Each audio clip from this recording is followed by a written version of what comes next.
Vote हैं जो अलग क्रॉस वोटिंग हो रही है। राष्ट्रपति चुनाव पर विपक्ष को झटका लगा है। एनसीपी के पूर्व विधायक ने मुर्मू को वोट दे दिया है। एनसीपी के एमएलए कंधाल जडेजा ने वोट दिया है द्रौपदी मुर्मू को।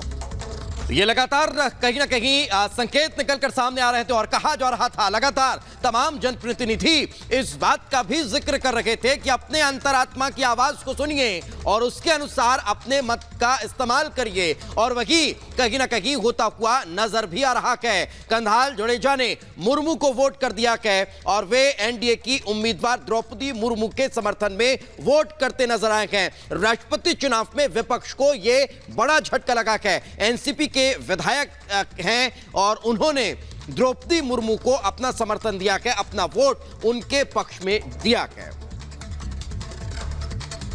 की संभावनाएं लगातार व्यक्त की जा रही थी और मतदान चल रहा है और हमारी एक बड़ी टीम इस वक्त सबसे सटीक जानकारी यहां तक पहुंचा रही है। दिल्ली की तरफ रुख कर लेते हैं, जहां जो उम्मीदवार हैं दोनों के आवास पर हमारे दो सहयोगी मौजूद हैं। गायत्री हमारे साथ जुड़ी हुई हैं द्रौपदी मुर्मू के आवास से, और साथ ही हमारे साथ अखिलेश राय हैं जो इस वक्त यशवंत सिन्हा के आवास पर मौजूद हैं।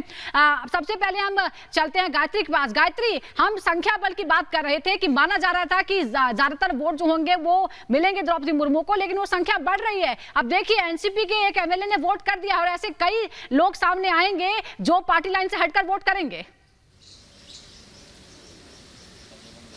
बिल्कुल सुजाता, और देखिए ये क्रॉस वोटिंग बढ़ेगी भी।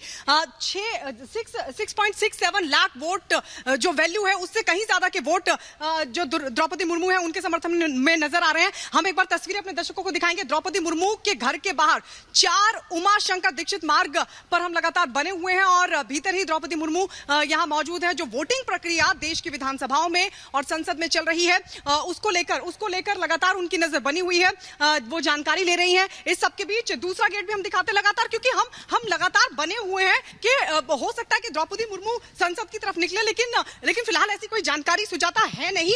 इस तरफ भी लगातार अगर हम अपने दर्शकों को दिखाएं, फिलहाल यहां पर बिल्कुल शांति है। द्रौपदी मुर्मू अंदर बनी हुई है, लेकिन देखिए जो बात आप कह रही थी कि जिस तरीके का समर्थन द्रौपदी मुर्मू को लगातार मिल रहा है, इससे पहले जिन विपक्षी दलों को लेकर यह माना जा रहा था कि वो यशवंत सिन्हा के सपोर्ट में वोट करेंगे, लेकिन धीरे धीरे विपक्षी दल टूटे। पार्टियों से ऊपर उठकर, विचारधारा से ऊपर उठकर, विपक्ष की जो एक रणनीति थी उससे ऊपर उठकर कई दलों की तरफ से, चाहे बात शिवसेना की हो, चाहे बात बीजेडी की हो, चाहे बात वाईएसआर कांग्रेस की हो, और ये बड़े दल थे जिनकी वोटों की जो वैल्यू है वो भी बहुत ज्यादा है। और इस सब के बीच इनका जब समर्थन द्रौपदी मुर्मू को मिला तो आप देखिए वाकई एक आदिवासी महिला को लेकर जो एक नैतिकता होनी चाहिए वो दलों की तरफ से दिखाई गई, लेकिन ये नैतिकता कहीं ना तो यशवंत सिन्हा की तरफ से दिखाई जा रही है और ना ही तेजस्वी। बिल्कुल बड़ी बात कहीं ना कहीं ये इस बात को दर्शाता है कि किस तरह से ये विपक्ष टूटता हुआ नजर आ रहा है। अखिलेश हमारे साथ मौजूद है। अखिलेश, एक बड़ा सवाल यहां पर यही खड़ा होता है कि सीधा समर्थन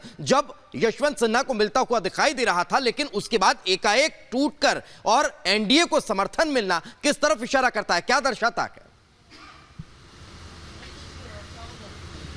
देखिए, शुरू से अंत तक जब तक आपने देखा होगा यशवंत सिन्हा ने प्रचार की बागडोर संभाली है, तब से वो एक बात आमतौर पर कहते रहे हैं कि लोग अंतरात्मा की आवाज पे वोट देंगे, लेकिन विडंबना यह है कि उन्हीं के खेमे के लोगों को अंतरात्मा की आवाज ज्यादा सुनाई देने लगी है और उन्हीं के खेमे के लोग अब द्रौपदी मुर्मू को वोट करने लगे हैं। तो समझिए कि एक तरह से जो एनडीए की कैंडिडेट हैं द्रौपदी मुर्मू, राजनीतिक तौर पर जो भी जिस पार्टी में है उनको कितना वो पसंद करते हैं, इसकी वजह से आप समझ सकते हैं कि उनके ही खेमे के लोग जो बार बार कहते रहे एनडीए के लोगों को कि वो अंतरात्मा की आवाज पे वोट दें, अब विपक्ष भी अंतरात्मा की आवाज पर मुर्मू को वोट देने लगा है और ये कहता है कि शायद मार्जिन और ज्यादा बड़ी हो जाए। जो लोग सोच रहे थे उससे कहीं ज्यादा मार्जिन हो सकती है और ये तो पहले से तय था कि एनडीए। आपके पास हम लौटेंगे, जरा बिहार